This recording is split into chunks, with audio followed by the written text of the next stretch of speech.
When basketball becomes a diplomatic weapon, you know the stakes have never been higher. LeBron James just made headlines in a way that's guaranteed to divide opinion.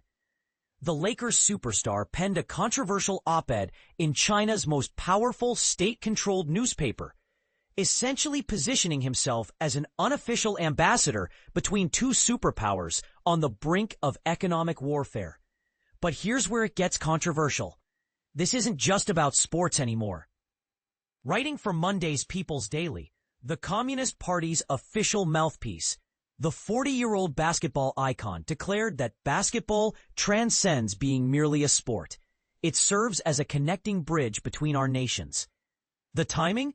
Absolutely strategic.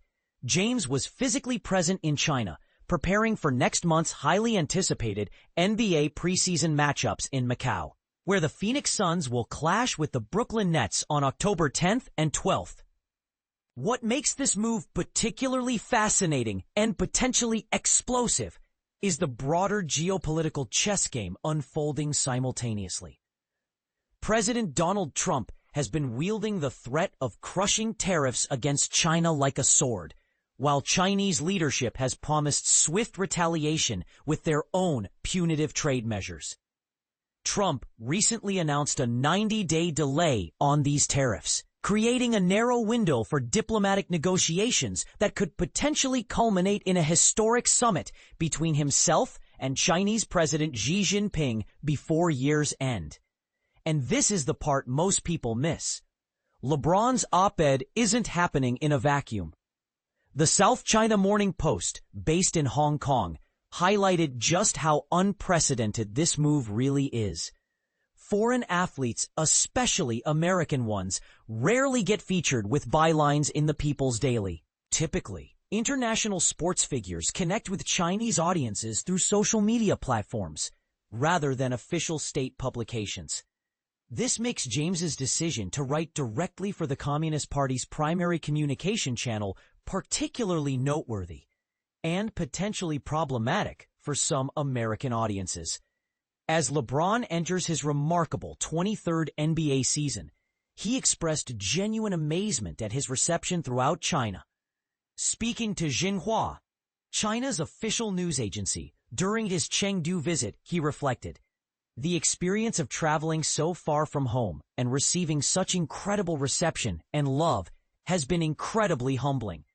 I felt compelled to give back to this community and nation."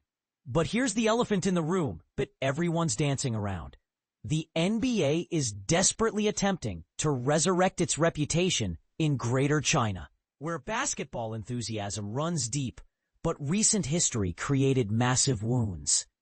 The upcoming Macao games represent the league's most significant step forward in over 5 years, marking the first time NBA teams have played in Greater China since a diplomatic disaster effectively banned the league from the region.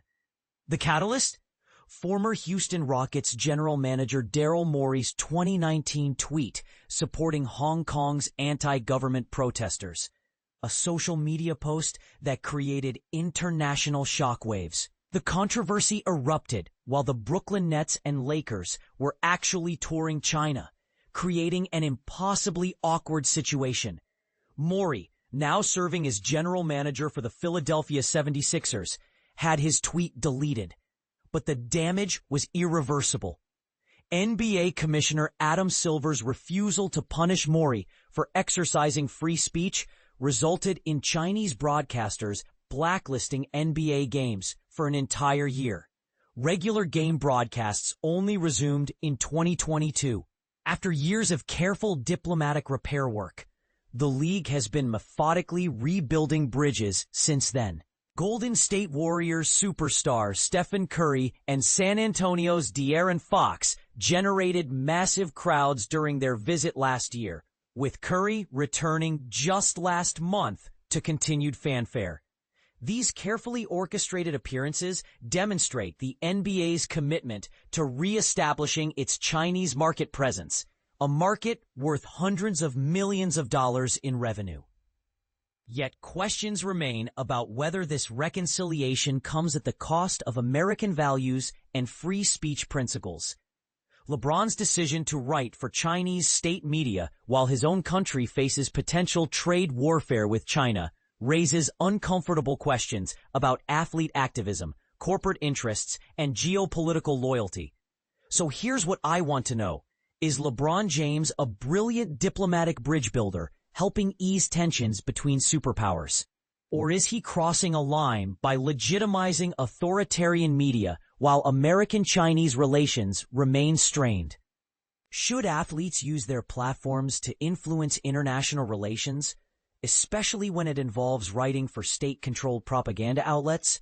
And most importantly, when basketball becomes diplomacy, who really wins? Drop your thoughts in the comments. Are you Team LeBron the peacemaker, or do you think he's playing with fire by getting this deep into geopolitics? Let's debate this one, because something tells me this story is far from over.